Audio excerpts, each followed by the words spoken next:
Today we wrap up our three-part series on Habits 101. So far we've discussed how to map our habits as well as the ABCs of habit formation. Today we look at how to design a habit. At this point you may be thinking, sure, all that sounds practical and simple enough, but you don't get it. I've never been self-disciplined enough for a behavior to turn into a habit. To that common objection, Dr. Fogg, the author of Tiny Habits, says, it's not a character flaw, it's a design flaw.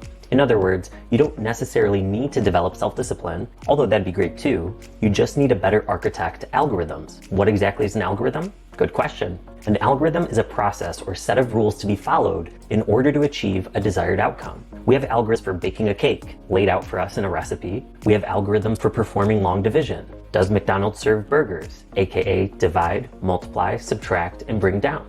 And all effective habits follow algorithms. Yuval Noah Harari, the best-selling author of Sapiens and Homo Deus, says that the #1 concept of the 21st century is algorithms. When a world-renowned historian philosopher like Harari makes a definitive claim like that, you know it must be important. As we discussed during our series on Goals 101, Gary Keller, founder of the largest real estate franchise, Keller Williams, consistently posed the following question in his Wall Street Journal best-selling book, The One Thing. What's the one thing you can do such that by doing it, everything else will be easier or unnecessary?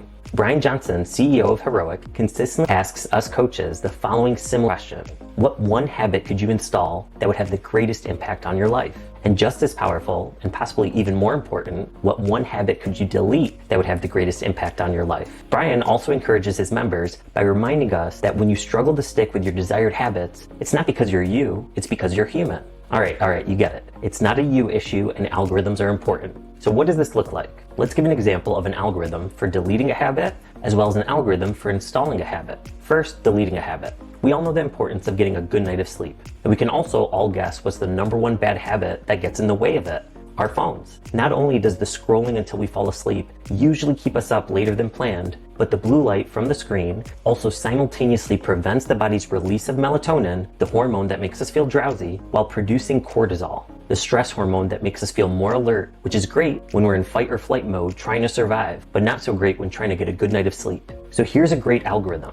1. Have an alarm scheduled for 1 hour before your desired bedtime, your anchor or prompt. 2. Set the phone out of reach, making it easier for you to avoid the temptation so your motivation doesn't have to be as high. And 3. Do a relaxing activity like reading a novel until you fall asleep. Your behavior. Now an example of an algorithm for installing a habit. Maybe you have a goal of completing some kind of project that you just never get around to. Just like we created a delete algorithm for the last hour of our waking day, let's come up with an install algorithm for the first hour we're awake. 1. Turn off your alarm after getting a great night of sleep because you rocked your nighttime delete habit, which you can celebrate with an emphatic, "That's like me."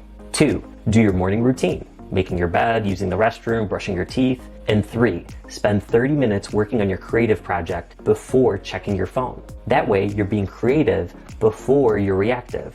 Notice that the words creative and reactive consist of the exact same letters. The only difference is the C is more proactive in the word creative. Now you might have noticed the two examples provided were at the two extremes of the day. That's by design. We have far more control over our AM and PM bookends than we do over the middle of the day. So let's turn the spotlight back on you. What habit can you install today that will incrementally yet radically change your life? How about a habit you can delete? Map an algorithm that contains an anchor, your behavior, and a celebration that will ensure it becomes a habit. And remember, you got this.